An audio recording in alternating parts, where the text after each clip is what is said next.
So welcome students to Dhruv learning academy. और आज जैसा कि आप बोर्ड पर देख पा रहे हो, हम वही करेंगे अपना चैप्टर माइक्रो ऑर्गेनिज्म, क्लास 8 का चैप्टर सेकंड। क्योंकि हमारा इसको हम आधा कर चुके थे इससे पहली वाली वीडियो में, और हमारा वो जो वीडियो बहुत ज्यादा लॉन्ग हो जाती, तो इसलिए जो हम आधा नेक्स्ट वीडियो में कर रहे हैं। तो बेसिकली हम उसके ऑर्गेनिज्म के बारे में पढ़ चुके हैं और हम उसके यूज पढ़ चुके थे कि ऑर्गेनिज्म हमारे लिए कैसे कैसे यूजफुल है। बट आज हमें पढ़ना है कि हार्मफुल कैसे हैं ऑर्गेनिज्म। तो हार्मफुल ऑर्गेनिज्म कैसे हैं? मेनली जो ये ऑर्गेनिज्म जो होते हैं, सॉरी, हार्मफुल माइक्रो ऑर्गेनिज्म, ठीक है। तो ये हमारे लिए हार्मफुल कैसे होते हैं? Main is that disease causing होते हैं। ये बहुत सारी जो डिसीज है हमें क्या होती है, बहुत सारी क्या सारी डिसीज जो हमें क्या होती है, माइक्रो ऑर्गेनिज्म के कारण होती है, डिसीज कॉजिंग होते हैं ये। और जो डिसीज कॉजिंग माइक्रो ऑर्गेनिज्म होते हैं उन्हें कहते हैं पैथोजेंस, ठीक है। तो ये हो गया। इसके बाद हमारे पास है कि डिसीज कॉजिंग जो माइक्रोब्स हैं, ठीक है, उन्हें पैथोजेंस कहते हैं। कौन कौन सी डिसीज होती है? दो तरह की डिसीज होती हैं, एक होती है कम्युनिकेबल और एक होती है नॉन कम्युनिकेबल। तो कम्युनिकेबल कौन सी होती है? देखो, कम्युनिकेबल से समझो कि कम, तो इसे हम कह सकते हैं कॉन्टैक्ट। क से कम्युनिकेबल, क से कॉन्टैक्ट। ऐसी डिसीज जो हमें कांटेक्ट में आने से किसी के भी कांटेक्ट में आने से, मानो एक पर्सन दूसरे पर्सन के कांटेक्ट में आता है तो भी डिसीज हो सकती है। लाइक वायरस, कोविड-19 जो चला था काफी ज्यादा, वो वायरस के कारण ही चला था, ठीक है। तो वो कांटेक्ट डिसीजेस होती हैं। अब वो थ्रू एयर भी हो सकती हैं, थ्रू वाटर भी हो सकती हैं, और थ्रू आपका ये सारा वाटर, एयर और फूड के कारण भी हो सकती है। तो हम किसी भी तरह से माइक्रो ऑर्गेनिज्म के अगर कांटेक्ट में आते हैं तो हमें ये जो डिसीज है वो हो सकती हैं। तो उसे कहते हैं कम्युनिकेबल डिसीजेस। लाइक जैसे मधुमक्खी, जो मक्खियां होती हैं वो बाहर गंदगी पर भी बैठती हैं, ठीक है। बाहर गंदगी पर बैठती हैं, वो वही उड़ के घर में जो है खाना रखा है, खाने की प्लेट पे बैठ जाए अगर, तो क्या होगा? जो डस्ट पर या जिस भी वेस्ट पर वो बैठी थी, वहां पे जो भी बैक्टीरिया, वायरस जो भी था, वो मक्खी के साथ खाने पर आ गया और वो खाना हमने खा लिया। तो फिर क्या हुआ? अब हम क्या होंगे? बीमार हो जाएंगे, क्योंकि वायरस, बैक्टीरिया जो भी था, हम बीमार होंगे। तो उस मधुमक्खी को पैथोजेंस बोलेंगे, एटलीस्ट जो डिसीज ट्रांसमिट करने का काम कर रही है, ठीक है। कम्युनिकेबल डिसीज जो कांटेक्ट में आने से हो, वो जो चाहे एयर के थ्रू हो, चाहे वाटर के थ्रू हो, चाहे आपका फूड के थ्रू हो। एयर, जैसे मैं बीमार हूँ, मुझे कोल्ड कॉफी, कोल्ड कफ वगैरह कुछ भी हो रहा है, जैसे कोविड-19 में था कि किसी को टच, वो कुछ ज्यादा ही था कि किसी को टच कर लिया तो भी हो गया। लाइक जनरली मैं बात करूँ, कॉमन कोल्ड किसी को हो रहा हो या कफ हो रहा हो, किसी को जुकाम खांसी हो रहा हो, दो बच्चे साथ खेल रहे हो तो दूसरे बच्चे को होना बहुत कॉमन है। क्योंकि अभी नॉर्मल देखते ना, अब वायरल डिसीज एक सीजन करके आता है, जब बारिश शुरू होती है या फिर सीजन चेंज होता है, तो बिकॉज ऑफ दिस कि जो मतलब वायरस है एक बच्चे से दूसरे बच्चे में या एक पर्सन से दूसरे पर्सन में ट्रांसफर हो रहा होता है। तो ये एयर के थ्रू हो रहा होता है, क्योंकि अगर मैं यहाँ खड़ी हूँ और मेरे से थोड़ी डिस्टेंस पे कोई खड़ा है तो हमारे बीच में अगर कोई है तो वो एयर है। तो कम्युनिकेबल डिसीज कैसे ट्रांसफर होती है? थ्रू एयर, थ्रू वाटर और थ्रू फूड। अब इसमें कॉमन एग्जाम्पल कौन से हो गए? कॉलेरा हो गया, ठीक है, और कॉमन कोल्ड हो गया, चिकन पॉक्स हो गया और ट्यूबरक्लोसिस हो गया। अभी ये इनमें से कौन सी डिसीज तो बैक्टीरिया से होती है या कौन सी डिसीज वायरस से होती है? अभी मैंने जस्ट बोला आपको कि मधुमक्खी जिस वेस्ट पर बैठी थी वहां पे जो बैक्टीरिया थे, जो वायरस थे, वो हमारे फूड में आ गए। तो ऐसा नहीं है कि सारी डिसीज जो है एक ही माइक्रो ऑर्गेनिज्म से होगी। जैसे मैंने प्रीवियस वीडियो में बताया था कि माइक्रो ऑर्गेनिज्म बेसिकली आपके 5 टाइप्स के होते हैं। तो जरूरी नहीं है कि मतलब, तो अब ये है कि इनमें से कौन सी बैक्टीरिया से होगी या कौन सी वायरस से होगी। तो आपकी एनसीईआरटी में एक टेबल गिवन है, वो टेबल याद हो जाए तो वेल एंड गुड। उसको शॉर्ट फॉर्म में इस तरह से मैंने किया है कि बैक्टीरिया को एक तरफ लिख दिया है, वायरस को एक तरफ लिख दिया है। तो बैक्टीरिया से जो डिसीज होती हैं उनके नाम याद कर लो, ट्यूबरक्लोसिस, कॉलेरा और टाइफाइड, वो बैक्टीरिया के कारण होती हैं, ठीक है। वो इस तरह से आपकी टेबल जो एनसीईआरटी में गिवन है कि सारी डिसीज के नाम एक साथ लिखे हुए हैं, फिर किसी के आगे बैक्टीरिया लिखा हुआ है, किसी के आगे बैक्टीरिया, फिर वायरस लिख दिया है, फिर बैक्टीरिया लिख दिया है। सेम उसका ट्रांसमिशन है, एयर से हुआ, वाटर से हुआ। बट ये बहुत शॉर्ट तरीका लगा मुझे समझाने का और पढ़ने का और याद करने का तुम्हारे लिए, कि एक तरह से याद कर लो कि बैक्टीरिया से कौन सी होती है? कॉलेरा होती है, टीबी होती है, और तुम्हारी कौन सी होती है? टाइफाइड होती है। वायरस से कौन सी होती है? मीसल्स होती है, चिकन पॉक्स होती है तुम्हारी, ठीक है, पोलियो होती है, हेपेटाइटिस होती है, ये सब तुम्हारी क्या है, वायरल डिसीज है। याद करने का एक छोटा सा तरीका देखो, वायरल डिसीज जो है ना, वो जो बच्चों को, देखो बहुत सारे जो कॉम्पिटेटिव है, जो सीटेट की तैयारी कर रहे हैं, कॉम्पिटेटिव टेस्ट की तैयारी कर रहे हैं, वो बेसिकली क्या है, उस स्टेज पर है कि उन्हें पता है कि बच्चों को कौन से टीके लगते हैं कार्ड वगैरह में। बाकी 8th क्लास के बच्चे से याद करेंगे तो आप ऐसे याद कर लो कि जो बच्चों को टीके लगते हैं, मीसल्स के लगते हैं, चिकन पॉक्स के लगते हैं, पोलियो, अब बच्चों को कभी देखना ध्यान से, वो जिसमें कार्ड लगते हैं ना, वो कार्ड देखना, उसमें सारे नाम मिलेंगे आपको। ठीक है, तो ये बच्चे को ना जन्म से ही लगने शुरू हो जाते हैं, जन्म से अगले दिन लगता है, फिर उसके बाद अंतराल पे लगते हैं आपके 4 हफ्ते के, 6 हफ्ते के, 4 हफ्ते के, इस तरह के अंतराल पे वो लगते हैं, 6 महीने का, 9 महीने का, 2 साल का, 5 साल का, 10 साल का, ताकि बच्चों को जो ये डिसीज है ये ना हो। ये एक बार लग जाती है, फिर इनके सेकंड सेकंड डोज लगते हैं, फिर ये बूस्टर लगते रहते हैं बच्चों को। तो एक तरीका है कि वायरस कौन सी है, मीजल्स, चिकन पॉक्स, पोलियो, बच्चों वाली हेपेटाइटिस, ये सारी जो है वायरस में आती हैं। बाकी टीबी, कोलेरा और आपका ये टाइफाइड, ये सब आपकी बैक्टीरिया में हो गई। तो ये याद करना है, और मैं कहूंगी ये बहुत इंपॉर्टेंट है। ठीक है, बहुत इंपॉर्टेंट है फॉर द क्लास 8 और 4 क्लास, ये आपका कॉम्पिटेटिव एग्जाम्स के लिए। क्योंकि कोई भी एग्जाम जो है में पूछ लेते हैं कि कोलेरा किसके कारण हुआ है, तो अब बताओगे बैक्टीरिया, 4 ऑप्शन दे देंगे, बैक्टीरिया, फंजाई, ऐसे करके ये आपका वायरस, 4-5, वही जो 5 टाइप है उनमें से कोई 4 नाम दे देंगे, पूछ लेंगे ये डिसीज किससे होती है। ठीक है, ये हो गया। ये डिसीज किस में हो रही है, ये ह्यूमंस में हो रही है, सबको पता है ये ह्यूमंस में होती है। Humans is also a type of animal actually में, बट पर्टिकुलरली ये जो है ह्यूमंस में है। ठीक है, अभी क्या है, एक होती है नॉन कम्युनिक, जैसे देखो अभी ये डिसीज इन प्लांट्स पढ़ लेते हैं पहले, फिर इसे लास्ट में रखते हैं। Disease in plants, oh sorry, ये हो गई ह्यूमंस की डिसीज। फिर एक देख लो कि वैसे तो human is a type of animal, but animal के अंदर एक डिसीज होती है एंथ्रेक्स, ये इसे भी मैं वेरी इंपॉर्टेंट कहूंगी। देखो जो भी मैंने बोर्ड पे लिखा हुआ है ना, तुम अपनी एनसीईआरटी पढ़ोगे, पढ़ो डिटेल से, जिसके पास टाइम है। एक्चुअली डिजिटल बोर्ड तो है नहीं जो मैं यहाँ पे पीडीएफ लगा देती और आपको लाइन वाइज लाइन समझाती, मेरे पास ये बोर्ड है। ठीक है, और मैं इसी में आपको समझा रही हूँ। तो बस मैंने क्या किया है, पूरी एनसीईआरटी से गो थ्रू होकर उसमें से जो इंपॉर्टेंट पॉइंट्स हैं, मतलब जो जिसके क्वेश्चन बनते हैं, बस वही मैंने यहाँ पे लिखे हैं, और आप एक बार इनको रीड कर लें, ये तो आने ही हैं एग्जाम में फॉर कॉम्पिटेटिव एग्जाम। इसके अलावा जो आपके बुक में है एनसीईआरटी, उसे एक बार रीड करके जाना, आप इन्हें पढ़ लोगे, उसे रीड कर लोगे तो सारे एमसीक्यूज अपने आप कर लोगे। ठीक है, एंथ्रेक्स इन एनिमल्स, तो एंथ्रेक्स क्या होता है, एनिमल्स में होता है, ये डिसीज एनिमल्स में होती है। ठीक है, किसने इसकी खोज की, एंथ्रेक्स रॉबर्ट कोच ने की। इसकी इन्वेंशन किसने की, किसको पता चला इसके बारे में, रॉबर्ट कोच को पता चला, रॉबर्ट कोच को पता चला। उन्होंने इसको डिस्कवर किया था, कब किया था, 1876 में किया था। ठीक है, देखो सन वगैरह तो मुझे कम ही याद होते हैं, अगर तुम्हें होते तो वेल एंड गुड, वैसे इतना इंपॉर्टेंट नहीं है कि 1876 ये आएगा। ठीक है, तो रॉबर्ट कोच की खोज किसने किसने किसकी इसकी खोज किसकी, एंथ्रेक्स, जो कि एक एनिमल में डिसीज होती है।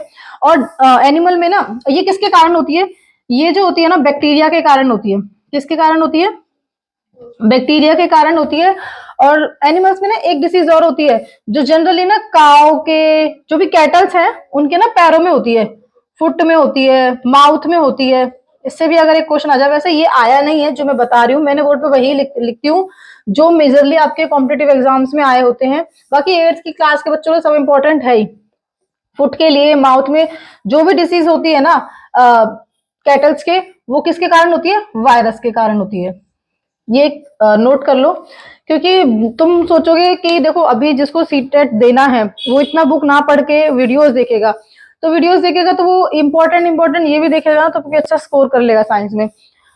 फिर तुम सोचोगे कि ह्यूमंस की तो बहुत सारी डिसीज थी, एनिमल्स की तो एक ही डिसीज है एंथ्रेक्स, जो बहुत इंपॉर्टेंट अगर आती है तो किसके कारण होती है। अगर क्वेश्चन आ गया कि which disease caused in animals by from which microorganism, तो तुम सोचोगे भाई उस एनिमल्स में तो एक ही डिसीज होती है एंथ्रेक्स, और वो बैक्टीरिया कारण होगी, बैक्टीरिया टिक कर दोगे। बट अगर आ जाए कि एनिमल्स में फुट और माउथ में जो डिसीज होती है वो किस ऑर्गेनिज्म कारण होती है, अगर नहीं पढ़ा हुआ तो आप सोचोगे कि और एनिमल्स में तो एक ही डिसीज होती है एंथ्रेक्स, इसका तो मतलब यही होगा, जो भी है बैक्टीरिया के कारण होगा। बट नहीं, अगर कैटल्स में माउथ और फुट में डिसीज होती है तो वो वायरस के कारण होती है। तो इससे मैं एक तरह से इंपॉर्टेंट ही कहूंगी, नहीं आया तो क्या हुआ, क्या पता अब आ जाए। दूसरा, अच्छा, डिसीज इन प्लांट्स, प्लांट्स में कौन कौन सी डिसीज होती है? देखो, जब हम डिसीज की बात कर रहे हैं तो हम माइक्रो ऑर्गेनिज्म की बात कर रहे हैं, तो हम ह्यूमंस की बात कर चुके हैं, एनिमल्स की बात कर चुके हैं, अब हम कर रहे हैं प्लांट्स की बात।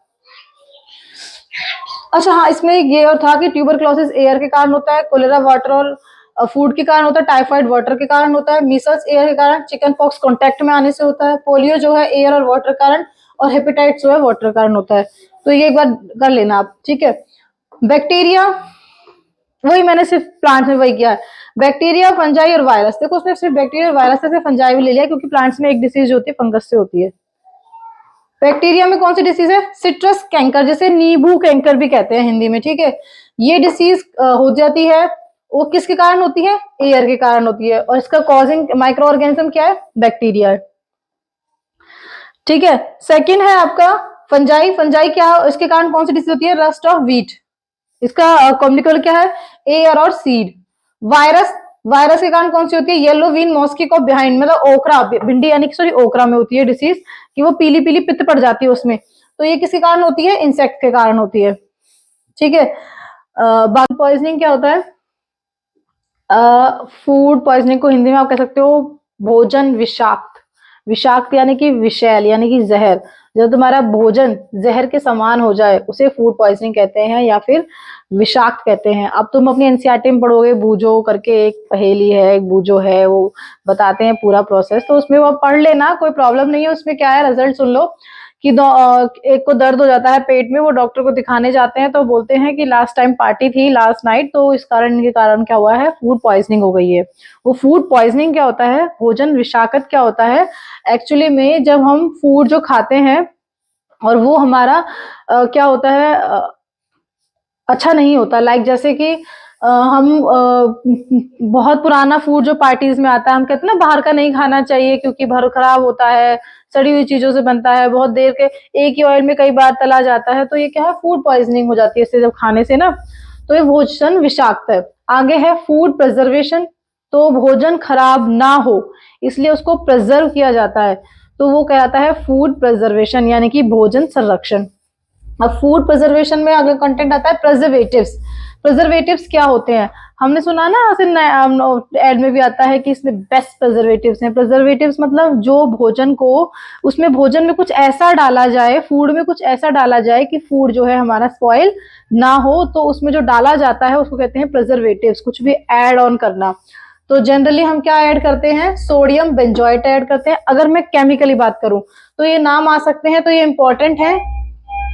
Sodium benzoate, sodium metabisulphite. तो मेरे साथ बोलो, सोडियम बेंजोएट और सोडियम मेटाबाइसल्फेट दो केमिकल हैं जो हम भोजन में ऐड करते हैं ताकि खराब ना हो, ठीक है। इसके साथ साथ एक क्वेश्चन ये भी आता है कि ऐसे चिप्स वगैरह हैं, देखो आप उनको पैक जो हो जाती हैं उनको क्या होता है, पैकिंग के बाद ओपन करोगे तब अलग बात है, वो हो जाती है ह्यूमिड, बट पैकिंग में वो नहीं होती, बिकॉज उसके अंदर क्या होता है? नाइट्रोजन गैस होती है, N2 उसके अंदर होती है, ठीक है। आगे है आपका, ये हो गया इंपॉर्टेंट।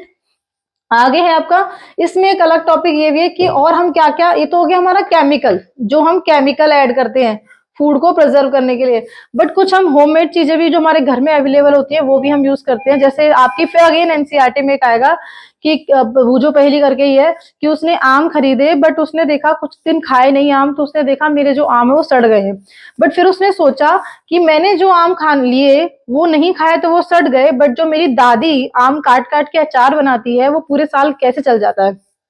तो ऐसे करके आपकी एक्टिविटी है। तो उसका आंसर क्या है? उसका आंसर ये है कि जब आपने देखा होगा आपके घर में जो अचार बनते हैं तो उसमें बहुत सारा ऑयल डाला जाता है और बहुत सारा नमक डाला जाता है, तो वो क्या करते हैं, वो एक तरह के आपके होममेड प्रिजर्वेटिव होते हैं। ज्यादा नमक ऐड करने से या ज्यादा ऑयल डालने से क्या होता है, खाना जल्दी से खराब नहीं होता है। तो वो कौन कौन से प्रिजर्वेटिव है जो हम मतलब घर में भी है अवेलेबल डाल सकते हैं? एक तो सॉल्ट हो गया आपका, सॉल्ट डाल दिया जाता है, एक आपका विनेगर डाल दिया जाता है, ऑयल डाल दिया जाता है, शुगर भी हम कई जगह डाल देते हैं ताकि हमारा खराब, पर शुगर से तो जल्दी अल्कोहल बन जाता है, तो we are not recommend sugar there. तो मतलब ये आपके होम प्रिजर्वेटिव्स हैं। बाकी केमिकल तो याद हो गए होंगे, एक बार दोबारा बोल के देखो मेरे साथ, सोडियम बेंजोएट, सोडियम मेटाबाइसल्फेट। और अगला है आपका पेस्चराइजेशन, बहुत बहुत इंपॉर्टेंट आया है सी टेट में तो मैं बोलूंगी बहुत बहुत इंपॉर्टेंट है, पेस्टराइजेशन से क्वेश्चन आया था, उसको मैंने इंपॉर्टेंट लिखा, आ सकता है, ये आया भी था और आएगा भी। ठीक है, पेस्टराइजेशन क्या होता है, जनरली क्या होता है कि देखो आपके घर में थैलियों में दूध आता है, तो वो शहरों की बात कर रही हूँ, गांव में नहीं। ठीक है, तो वो जो थैली में दूध आता है, आप देखते हो उसमें डेट लिखी होती है। तो जैसे आज है हमारे पास, मतलब एक जस्ट एन एग्जांपल, आज है 13, तो 14 और 15 तक उसकी जो है डेट होती है कि वो एक्सपायर ना हो जाए, तो 15 तक उसकी डेट होती है। फिर उसके बाद क्या होता है, वो एक्सपायर, हम उसे यूज भी नहीं करते, इतनी ही डेट तक वो मार्केट में अवेलेबल होता है, इतनी देर तक हमारे घर आता है। गर्मियों में क्या होता है, उस डेट को भी क्रॉस नहीं कर पाता, क्योंकि क्यों नहीं कर पाता, क्योंकि जो है वो पहले खराब हो जाता है, क्योंकि इसमें ना हॉट है, हीट का ही फर्क पड़ता है, हीट एंड कोल्ड, कि हम खाने को बचाने के लिए क्या करते हैं, बार बार गर्म करते रहते हैं, हीट देते रहते हैं, या फिर ठंडा कर देते हैं, रेफ्रिजरेटर में रख देते हैं। ठीक है, उससे भी क्या होता है, खाना बच जाता है। तो जो हमारे पास जो मिल्क आता है ना यूज के लिए, वो फुली पेस्टराइज होके आता है। पेस्टराइजेशन में क्या होता है, पहले दूध को 70 डिग्री सेल्सियस पे गर्म करते हैं, बॉयल करते हैं। फिर जब बॉयल दूध को एकदम से क्या करते हैं, सडनली चील्ड करते हैं। चील्ड करने के बाद क्या होता है, फिर उसको प्रिजर्व करते हैं। ठीक है, तो क्वेश्चन जो ऐसे आया था सीटेट में कि ये नहीं पूछा था कि व्हाट इज पेस्टराइजेशन, हाँ ये तो आता ही नहीं ना भाई, हाँ तो तुम्हारे टॉपिक में से अंदर से क्वेश्चन आता है, तो उस टाइम ये आया था, जिस टाइम का मुझे याद है, मेरे ख्याल से ये आपका 16-17 के आसपास के सीटेट में देखना, 15-16-17, तो उसमें आया था कि पेस्टराइजेशन जब हम करते हैं तो हम उसे कितने डिग्री सेल्सियस पर जो है बॉईल करते हैं, तो 70 डिग्री सेल्सियस पे करते हैं। ठीक है, समझ में आया, तो ऐसा कुछ भी इससे रिलेटेड क्वेश्चन आ जाएगा, तो इसको एक बार ढंग से पढ़ जाना एनसीईआरटी बुक में से भी। ये हुआ, इसके बाद हमारा आता है last topic, nitrogen fixation. Nitrogen fixation यानी कि नाइट्रोजन का स्थिरीकरण, fixation, nitrogen fixation, sorry fixation. आगे देखो, अब क्या होगा तुम्हारा, ये देखो एटमॉस्फेयर में नाइट्रोजन है। ठीक है, एटमॉस्फेयर में हमारे पास कितनी परसेंट नाइट्रोजन है, सबसे ज्यादा हमारे पास नाइट्रोजन ही है, 78% है।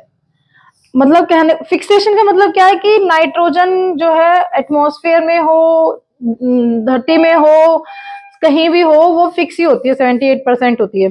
ठीक है, वो अब कैसे कैसे कहाँ कहाँ यूज होके फिर कैसे वो फिक्स हो जाती है, वो देखो कि मानो एटमॉस्फेयर में जो नाइट्रोजन है वो क्या करती है, नाइट्रोजन फिक्सिंग बैक्टीरिया, कौन सा होता है नाइट्रोजन फिक्सिंग बैक्टीरिया, कमेंट करके बताना, क्योंकि इससे पहले वाली वीडियो में मैंने बताया है। Nitrogen fixing bacteria fix atmospheric nitrogen, वो क्या करता है, एटमॉस्फेरिक नाइट्रोजन को फिक्स करने की कोशिश करता है, जो यहां से लिए, कहाँ फिक्स करेगा उसको, ओबीसी बात है, बैक्टीरिया कहाँ होगा, नीचे होगा, सॉइल में होगा। अब वही bacteria in turn fix nitrogen को क्या करेगा, वो नाइट्रोजीनियस कंपाउंड में बनाएगा, मतलब उस नाइट्रोजन को लेकर कुछ ना कुछ कंपाउंड बनेगा। कंपाउंड का क्या होगा, compound of nitrogen in soil, तो कंपाउंड क्या होगा, सॉइल में यूज किया जाएगा। ठीक है, और फिर वो कंपाउंड क्या होगा, फिर दोबारा उस कंपाउंड को एक बैक्टीरिया क्या करेगा, गैसियस नाइट्रोजन में चेंज कर देगा। मतलब देखो कोई भी जो है उसको लेगा सॉइल में, इंसेक्ट, कोई भी प्लांट्स वगैरह, तो क्या होगा, वहां से फिर नाइट्रोजन गैस रिलीज होगी, ये कैसे किस में रिलीज करेगा, N2 गैस में रिलीज करेगा, और N2 गैस क्या है, ऊपर दोबारा एटमॉस्फेयर में जाएगी। एक साइकिल तो हो गई ये, समझ में आया, एक साइकिल हो गई ये कि नाइट्रोजन से एटमॉस्फेयर को बैक्टीरिया जो है एटमॉस्फेरिक नाइट्रोजन फिक्स उसको फिक्स करता है, फिर उसके बाद वही बैक्टीरिया उसे नाइट्रोजेनियस कंपाउंड में चेंज करता है, फिर उसे कंपाउंड को जो है सॉइल में यूज किया जाता है, फिर वो दोबारा N2 गैस में चेंज हो जाता है, और वो फिर दोबारा एटमॉस्फेयर में चला जाता है। एक तो हो गया ये प्रोसेस, और एक हो जाएगा आपका ये कि सॉरी मैं ब्लू ही ले रही हूँ, मैं मुझे अब क्या लेना है, रेड ले लेती हूँ। जैसे एटमॉस्फेयर से जो नाइट्रोजन आई, ठीक है, लाइटनिंग के थ्रू होती है, लाइटनिंग होती है, थंडर लाइटनिंग, तो लाइटनिंग में क्या होगी, वो नाइट्रोजन थोड़ी सी ट्रांसफर हुई। अब क्या हुआ, वो लाइटनिंग कहाँ हुई, सीधे कंपाउंड ऑफ नाइट्रोजन ना सॉइल में यूज हुई। ठीक है, अब सॉइल में यूज होने के बाद क्या होता है, देखो यहीं से देखो, या तो वो यहाँ पे जो पहला स्टेप था, या तो वो बैक्टीरिया उसे नाइट्रोजन गैस में चेंज कर दे, या फिर बैक्टीरिया जो है उसे वो प्लांट्स जो है उसे ले लें, अपटेक ऑफ द प्लांट्स, फिर प्लांट्स ले लेंगे, फिर प्लांट्स को कौन खाएगा, एनिमल्स खाएंगे, और एनिमल्स क्या करेंगे, नाइट्रोजन को एक्सक्रिएट कर देंगे। भाई हम कुछ भी खाते तो एक्सक्रिएशन इज मस्ट, एक्सक्रिएशन यानी कि उत्सर्जन, अपनी बॉडी से वेस्ट पार्ट को निकालना, तो एनिमल्स जो है नाइट्रोजन को एक्सक्रीट कर देंगे, तो फिर दोबारा ये कहाँ चला जाएगा, दोबारा ये सॉइल में ही चला जाएगा। ठीक है, तो एक स्टेप ये हो गया पूरा, एक स्टेप ये हो गया कि नाइट्रोजन एटमॉस्फेयर से लाइटिंग के रूप में आई कंपाउंड में, फिर प्लांट ने यूज की, फिर एनिमल्स ने यूज किया, फिर यहाँ चेंज हुई, फिर ये। और तीसरा यहां था, देखो तीसरा यहां था कि compound of nitrogen in the soil है ना, उसमें बैक्टीरिया क्या करता है, उसे नाइट्रोजन को गैस में चेंज करता है, फिर वो एटमॉस्फेरिक नाइट्रोजन चेंज कर देता है। तो 3 स्टेप में बताया है, ढंग से कर लेना। देखो ये कॉम्पिटेटिव एग्जाम्स में तो आएगा नहीं, पर क्लास 8 के लिए जरूरी है। नाइट्रोजन फिक्सेशन का डायग्राम बनाओ, ड्रॉ करो, उसके बारे में समझाओ, तो तुम्हें ये लिखना और समझाना है। बाकी समझा दिया, एक बार एनसीईआरटी से पढ़ लेना। और वीडियो अच्छी लगी हो तो कमेंट करना, लाइक करना, और जिसने चैनल को सब्सक्राइब नहीं किया है वो कर दें चैनल को सब्सक्राइब, और वेट करें, आगे की वीडियो जल्दी आएगी।